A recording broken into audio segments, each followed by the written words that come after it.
Hey, it's Mitch from Swap Time over at Velocity Customs. We're doing 3 different swaps right now with Gen 5s. And behind me, this is my L83 swap, 6L80. And as we look into the shop, we got a kit card. This has an LS1 in it. This one's pretty much done, except for the interior.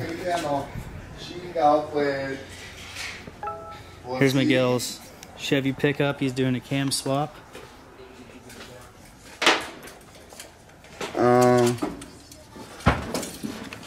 So it's actually going back together. Here's the heads. Here's my truck. So this is my wannabe LT1 engine, L83, the LT1 intake. Here's the mounts we're using. These are this part's designed by Motec. Right here, I'm deleting the oil pump. So these little oil galley plugs go in here. You need 2, and here's the part number.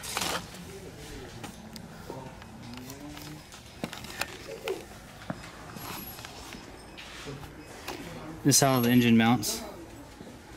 Pedestal design. So you adjust the height, and you can adjust it side to side. So these are just the first mock-up mounts, and from here we'll get the design finalized and get them laser cut out.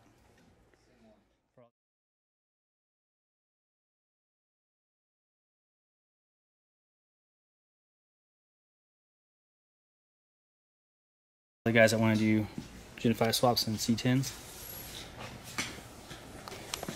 It's a Ford pickup. And it has an L83 6L80 combo in it. This one is running. They're just finishing it up.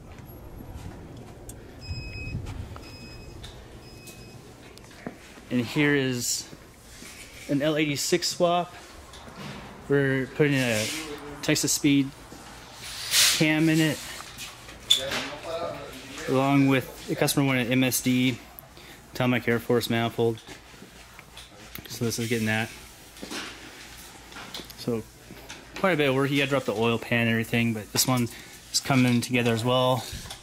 The heads are on, the accessory drive's back on. So it'll be pretty awesome. Should just be a few days. This thing will be on the road.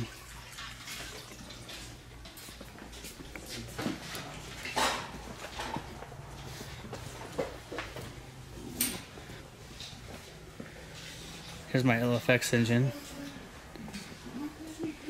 It's actually a harness off. Looks like a Gen 3. But this is my factory harness that I modded. Put a busman on it. And it has the interior connection just like factory. So I just plug in my adapter. It gives me the pedal OP2, SCS, and a few other functions. This didn't fit well in the C10. It's too wide. The alternator and the AC compressor we're hitting.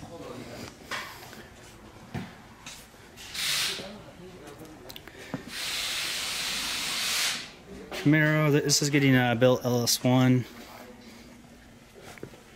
GTO, I think they got wrecked. They're gonna put another engine back in it. But you can see how this GTO has the pedestal design as well. Super cool. Engine just drops straight down. And we have shims and everything to shim it up if needed. Hummer, OBS swap.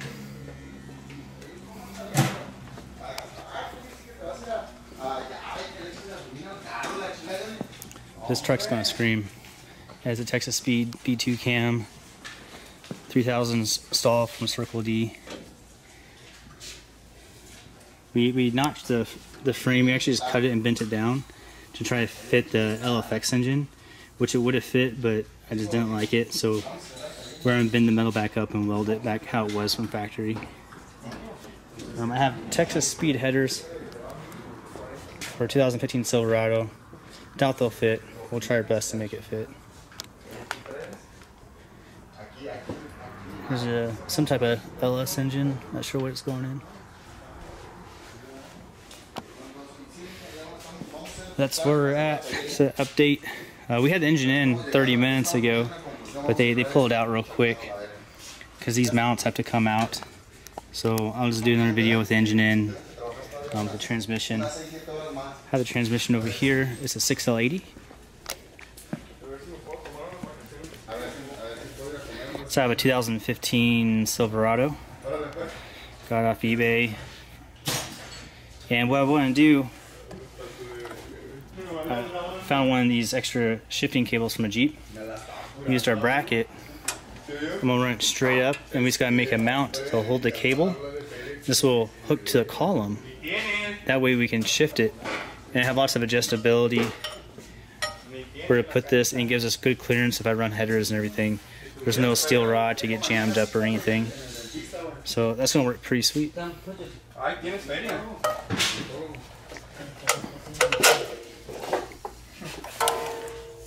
I tested it's pretty smooth.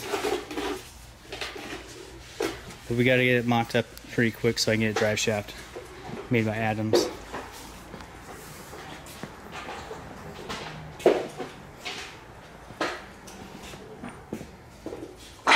Can't wait to test it.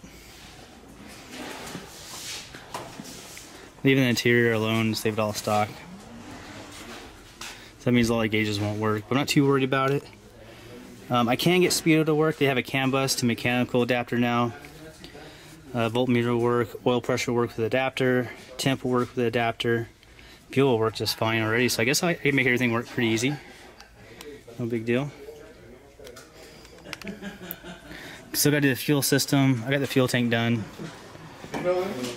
This is the old engine, the 350. Pretty dirty.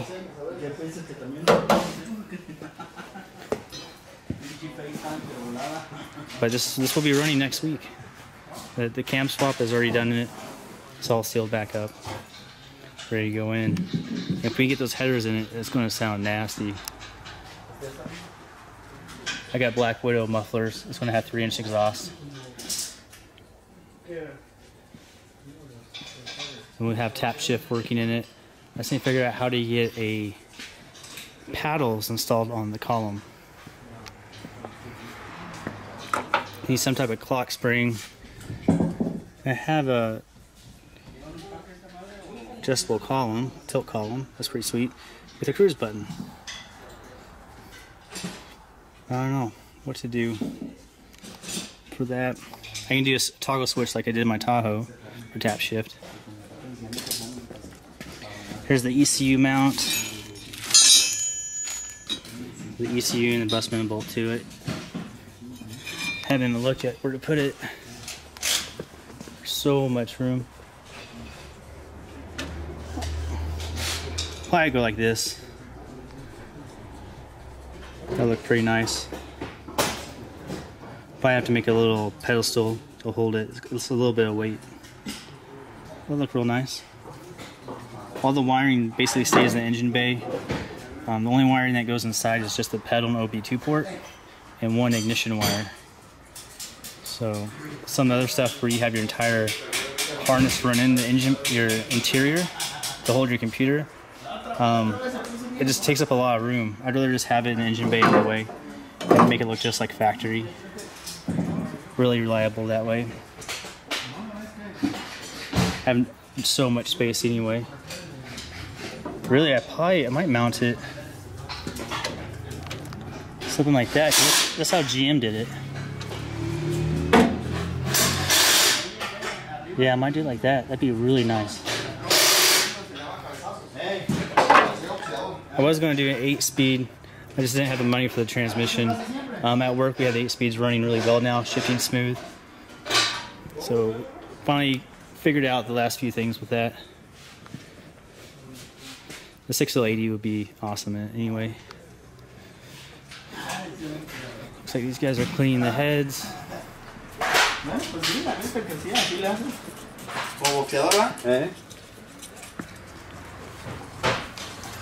Here's a DOD lifter. These springs are what cause the problems. They either jam and the spring will collapse, or there's a little pin inside here, right in, I'm looking at it, right in the middle. That pin will shear, and the lifter won't work correctly inside. I've had lots of problems with those stupid things on Gen 5s. And then he just put the valley cover on, but there's some open oil ports, and Texas Speed gives these little block-off caps that go inside the oil galleys. Then this bolts on, and you can't really go anywhere. So they're pretty much contacting the valley cover. He touches it, yeah. Yeah, so super simple. Then we use, I believe, LS7 lifters. LS7 lifters, yeah. To replace all the DODs. So you can either do a set of 8 or a set of 16 if you want them all to match, but all the same. You see Miguel over here, he used that computer bracket, he bent up a tab. So I might talk to Robbie and see if we can make a mount with a couple arms on it that are kind of long, so you can bend them and cut them to fit your application. So down here is our power steering mount. That's not exactly how it mounts because we don't have all the parts on it, but that's one way of doing it. Another way me and Miguel are going to try on my pickup is we're going to use an electric power steering pump. So that way keep the accessory drive 100% stock. And I'm going to use an electric pump that will power the steering box. So it'll just provide pressure. The new JLs have them, some Dodge Chargers have them, some Nissan Quest vans have them. There's just a handful of vehicles out there that use them, but they last. My girlfriend, her Nissan Quest van has 100,000 miles on it with the stock electric pump. So I'm just going to get something off eBay and make it work and take it from there. But I think that'd be pretty cool.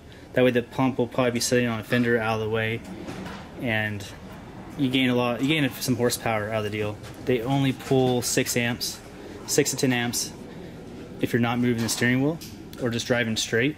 So that's not pulling really any power. And when you're turning lock to lock, that's when it's going to pull up to 40 amps. So it's going to pull a little power away, but majority of the time it'll be sucking a lot less power than a mechanical pump.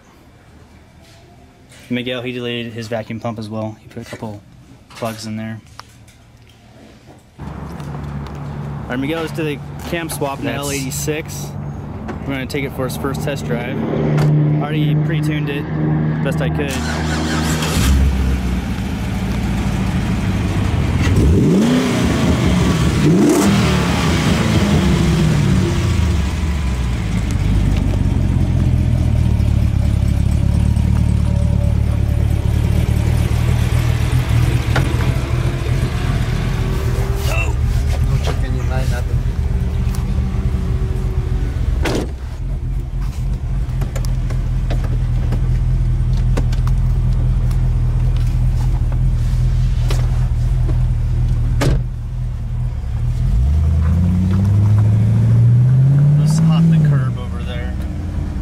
So much traffic here.